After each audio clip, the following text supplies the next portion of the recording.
Well, if you've been following the news in recent weeks, you will have noticed that Cumberland City Council in Sydney has removed a book from the children's sections of its libraries. The book's title was A Focus on Same-Sex Parents by Holly Duhigg. Now, it's generated plenty of protest from the usual suspects, LGBTIQA+ political activists, and the council has been accused of book burning. That's something that's normally associated with Nazism. Now, Councillor Steve Christou led the charge, and I'm pleased to say he joins me now. Steve, thanks very much for your time. As I look at this, what is the problem with removing a book from the children's section of libraries that normalises the theft of a child's mother or father? Well, personally, I don't see a problem with it. When we did initiate some guidelines around it, a lot of people saw it as a massive problem, and for some, it was essentially the end of the world. Like, you know, we're in a cost of living crisis where people are struggling to pay the mortgage, the rent, the bills, and put food on the table to feed their children. Yet some of these people see fit that removing the book from the children's section of the library was the issue they wanted to come and protest about. So, Steve, just to be clear, the book hasn't been censored, it hasn't been removed from the library, just from the children's section, is that right? Well, initially it was removed altogether from the library. And then there was a protest movement gathered, and where there was a petition posted online and signatures were gathered, albeit the majority of those 40 or 50,000 signatures, there were two petitions, were from people that weren't even in Cumberland. I think only 2,500 people signed a petition for, within Cumberland. Now, when you've got a population of 245,000 people, that equates to roughly 1.02%. So yep. That's where we're at. But then the debate came, Lyle, once the protest started, okay, we won't ban the book altogether. Let's just put it in the over 18 section. But no, that wasn't good enough. It had to go back in the children's section. That's unbelievable. So now these protesters and the petition that you just mentioned that garnered all those tens of thousands of signatures, I believe from media reports that was organised by Equality Australia.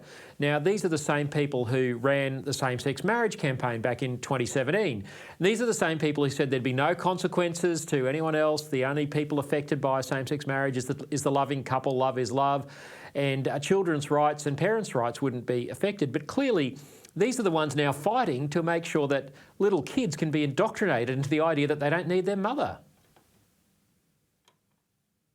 Well, look, essentially it came down to, do books sexualising or creating questions for young children need to be in the 2-year-old section of the library?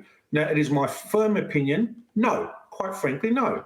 But it became a big issue for some of these groups, and they're saying, well, children should be able to ask these questions. Well, no. You know, parents that were very concerned and approached me, and over 600 protesters that came out and saying, we don't want our children asking these questions from the age of 2, 6 or 8 years old. Let kids be kids. There's enough time in life for them to ask these questions later on. Yeah, I would have thought it's incumbent on a civil society and incumbent upon community leaders like yourself to make sure that children are protected from harmful ideas. I would have thought there would be agreement that it's harmful to deliberately rob a child of their mother, not because of tragedy or desertion, but because of the lifestyle choices of adults. Well, that's my opinion also, and I will always stand by my opinion and values. Unfortunately, it wasn't the opinion of the majority of my colleagues who voted to go in a different direction. Now, Steve, mainstream media, gave you a pretty hard time in the Cumberland Council, but you were telling me off air that while mainstream media might have given you a hard time, mainstream Australians seem to be with you. Well, it was interesting where I was getting maybe a hard time by a particular journalist when they ran their clip on the social medias. Most of the comments were with me. I'd say 85% to 90% of the comments were saying, he's right, we support 100%. And that was satisfying to see, because you do get victimised for having a firm opinion or something that goes against the grain of these activists. But, I think the silent majority has had enough now, and they're starting to fight back and saying, no more drawing the line, no more pushing our boundaries back. we've had enough because we've kept quiet now in fear of not rocking the boat, but it doesn't seem to stop. Where do our values and morals get, cease to be compromised? Yeah, that's right. These people don't want to stop until they have indoctrinated every 2-year-old into their gender fluid and ideology that says that kids don't need their mums or dad. Steve, I mentioned at the start of this segment that you'd been accused of book burning. Now that's a very inflammatory phrase because that's what the Nazis did in World War II. So in essence, by saying that you're advocating book burning, they're really trying to create some sort of moral equivalence of you with Nazism. Now, that's quite despicable, isn't it? Well, of course it's despicable, and it just shows the hypocrisy of these people. These are the same people that that are willing to accept book censorships from Ronald Dahl and other authors. Those books have been rewritten for their political correctness, which I don't agree with. But yet you have a book removed from the library and then a proposition being put forward that it go in the adult section of the library.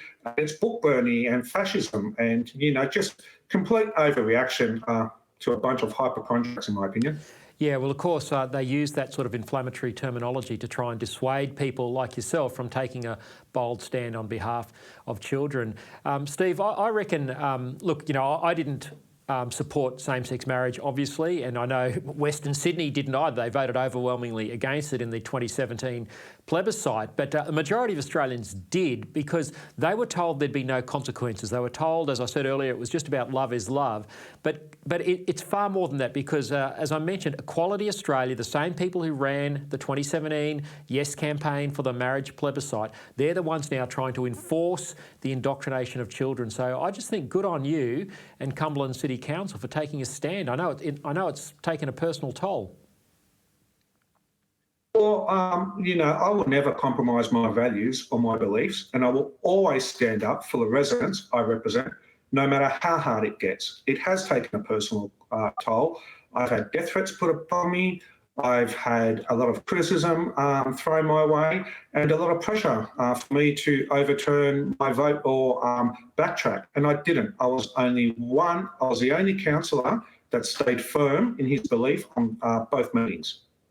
Well, good on you, Steve. Well, I know our viewers certainly appreciate that, and I really hope you do well at the September local government elections. Thanks very much for your time today. Thanks.